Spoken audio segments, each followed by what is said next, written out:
a widower who has had the bakery closed for 3 years, and an empty chair in the corridor doesn't expect anyone to come and disturb even the dust. Guadalupe Ramos did arrive. And in the end, she rebuilt everything he had believed lost forever. There are women like that, who walk into broken places with their hands full of work and their hearts full of what they lack, and who leave everything different from how they found it, without anyone having asked them to. Welcome. If this story touches your heart, subscribe to the channel and comment from which part of Mexico, or wherever, you're joining us today. This is the story of Lupe Ramos and what happened at Don Bernardo Castellanos' mill on the shores of Veracruz when life decided it was time for things to change.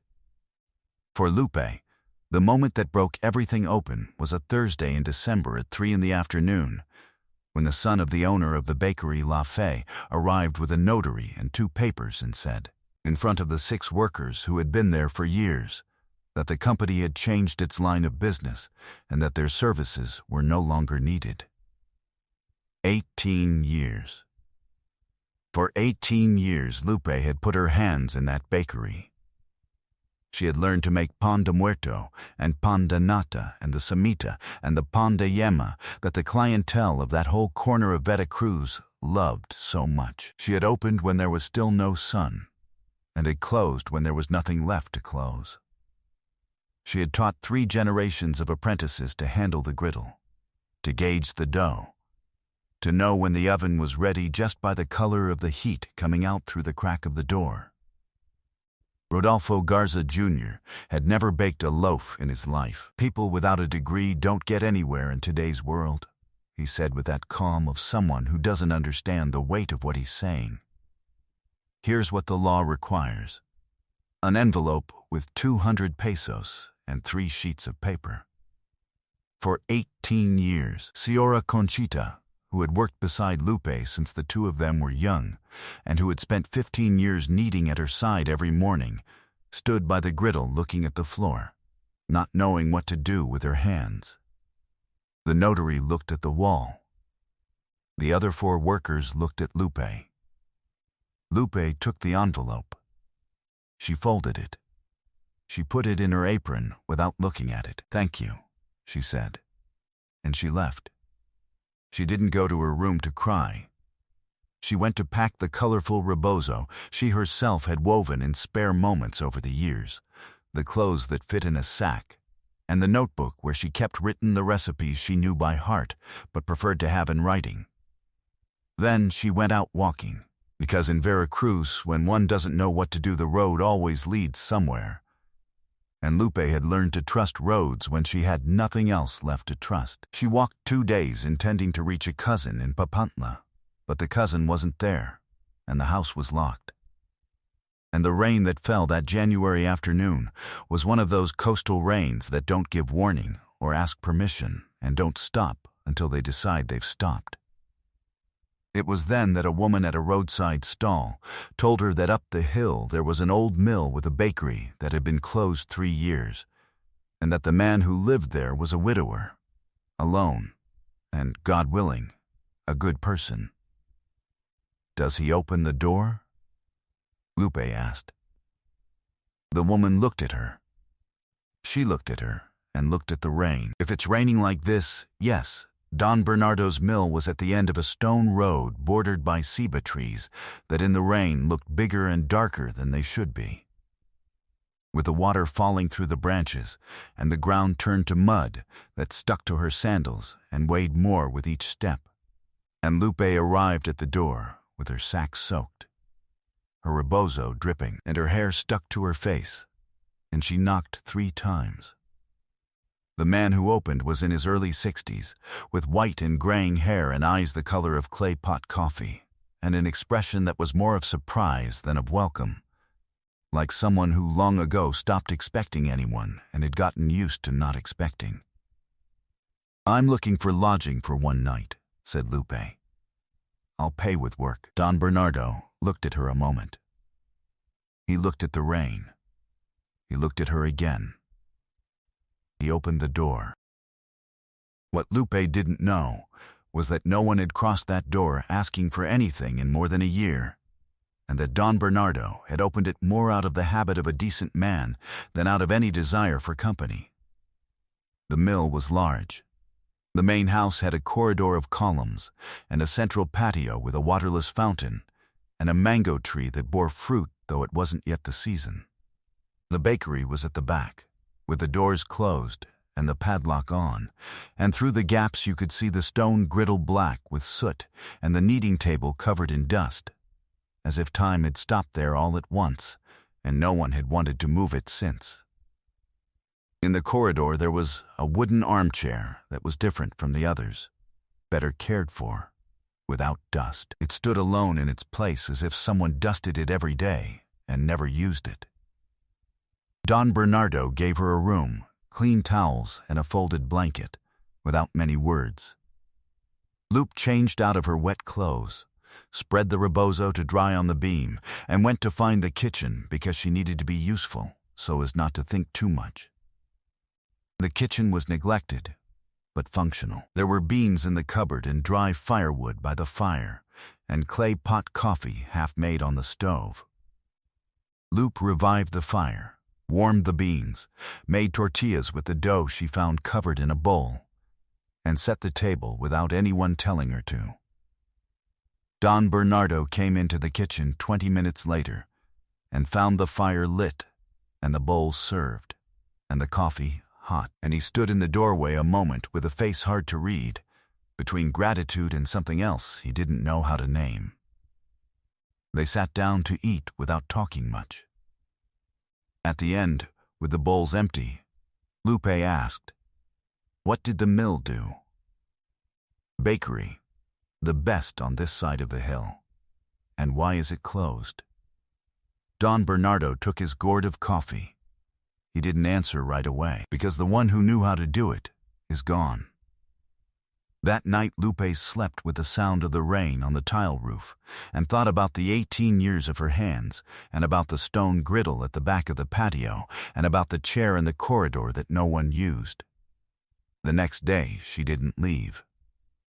At dawn, Lupe was in the kitchen before Don Bernardo got up, the fire lit, cleaning the kitchen griddle with a scrubber and coarse salt. Don Bernardo found her like that. "You can go whenever you want. I'll stay 2 more days and clean your whole kitchen," said Lupe, without looking up. "It's full of years of grime." Don Bernardo looked at her. 2 days. The 2 days became a week. The week became 3. Lupe cleaned and organized with the meticulousness of someone who learned that order is the first form of respect one can give a place. She swept the corridors, scrubbed the clay bowls, dusted the corners where the dust had decided to live. She didn't touch the bakery. She didn't ask about it. She only looked at it from outside when she passed through the patio, with that look of someone who recognizes something they know, even though they've never seen it before.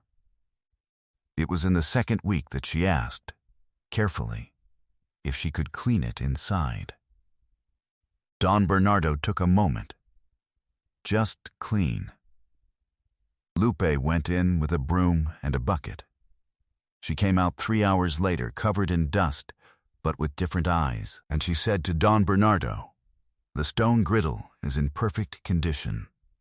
The oven, too. They just need fire." Don Bernardo didn't answer. But 2 days later, he left the padlock key on the kitchen table without saying anything. Lupe took the key. She went to the bakery and lit the griddle. The smell of bread reached the corridor at 7 in the morning. Pan de yema with sesame, conchas of piloncillo, pan de leche that Lupe had made following her notebook with the same hand that had made it hundreds of times before Rodolfo Garza put her out on the street with an envelope and 200 pesos. Don Bernardo was in the corridor when the smell arrived, and he stopped a moment with his arms still. He went into the bakery. Lupe held out a warm concha to him. Don Bernardo took it. He smelled it. Something in his eyes did something that Lupe decided not to name.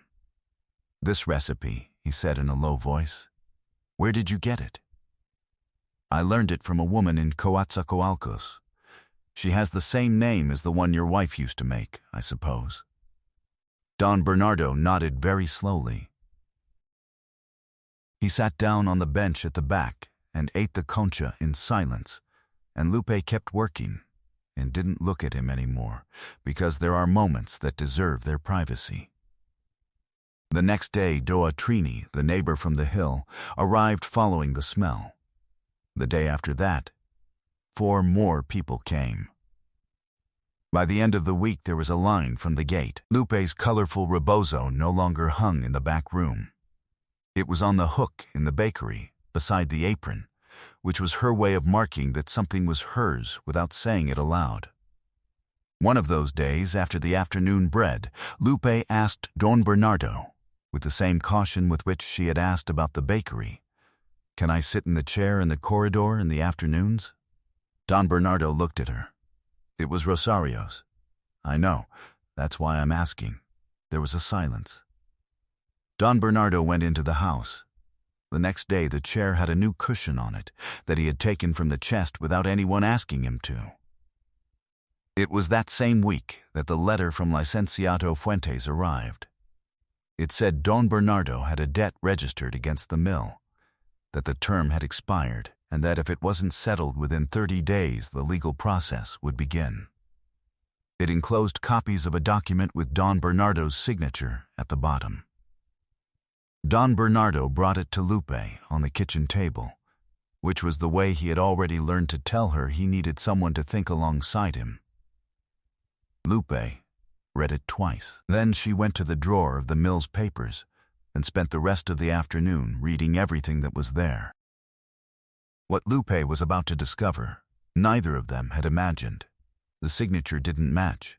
She noticed it in the second hour, when she had already laid all the documents out in order on the table under the lamplight. Don Bernardo's signature on the debt document from Licenciado Fuentes was rounder, tighter, without the long stroke at the end that Don Bernardo's signature had on all the mill's real documents: the deed of ownership, the land registry, the government receipts. On all of them, the signature began the same, ended the same, with the same angle as always. On the Fuentes document, that wasn't there. Lupe set the 2 documents side by side under the light and studied them without moving. "Don Bernardo," she said in a low voice, "did you sign this document?" Don Bernardo came closer. He leaned over the papers. "I don't remember signing it." "Look at your signature here," said Lupe, pointing at the deed of ownership. "And now look at this one." She pointed at the Fuentes document. "They're not the same hand." Don Bernardo looked for a long moment. Then he sat down. "Are you telling me it's forged?" "I'm telling you it doesn't look like yours. That someone who knows how to read documents can confirm it." The next day, Lupe went to Papentla, with the documents wrapped in her colorful rebozo so as not to fold them. She sought out the municipal notary public, an older man of honest reputation named Licenciado Altamirano, and showed him the papers without names, just to ask for a professional opinion on the authenticity of the signatures. Licenciado Altamirano examined them with a magnifying glass for a good while. Then he set them on the desk. "The signature on the debt document doesn't match the pattern of the other signatures. The pressure of the stroke is different. The angle is different." He paused.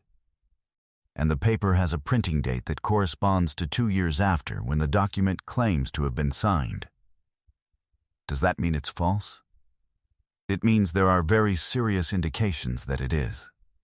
An expert can confirm it, but I wouldn't sign off on it." Lupe thanked him, put the documents back in the rebozo, and went to find Don Bernardo's cousin. Ernesto Castellanos was a public accountant in the neighboring town and had spent years telling Bernardo to review the mill's papers. But Bernardo had never wanted to go into those drawers because they were full of Rosario's papers. When Lupe arrived at his office, Ernesto reviewed everything and called a lawyer in Veracruz that same day. The notarial seal on that document belongs to a notary's office shut down 4 years ago for irregularities, said the lawyer. If Fuentes is using it to collect a debt, we're talking about aggravated fraud. Ernesto looked at Lupe. And who are you? I'm the baker, said Lupe, and this mill still has a lot to give. That night, sitting in the kitchen with the papers on the table and the coffee cold because no one had drunk it, Don Bernardo read Licenciado Altamirano's report and Ernesto's analysis, and when he finished he sat looking at the flame of the fire without speaking. I've spent 3 years believing I owed that man something, he said slowly. 3 years thinking Rosario and I had signed something I no longer remembered. The fault belongs to whoever forged it, said Lupe. Yes, but the shame was mine. Lupe looked at the clean stone griddle and the kneading table that had flour on it again. It doesn't have to be any more, she said. Licenciado Fuentes arrived one Friday morning with a court clerk and an assistant. With that expression of someone who believes the matter is already resolved in his favor and is only coming to collect what belongs to him. He found Don Bernardo in the corridor with Ernesto at his side and the documents on the table. He also found Licenciado Altamirano, who had come from Papantla because Ernesto had asked him to, and Doa Trini and 3 more people from town who had appeared without anyone calling them. Because in the towns of Veracruz things are known before they're said. And when they're known, it matters to be present. Fuentes took all that in. He adjusted the briefcase under his arm. I've come to settle the matter of the mill's debt, Ernesto answered first, with the calm of men who know exactly what they're saying because they have the papers to back it up.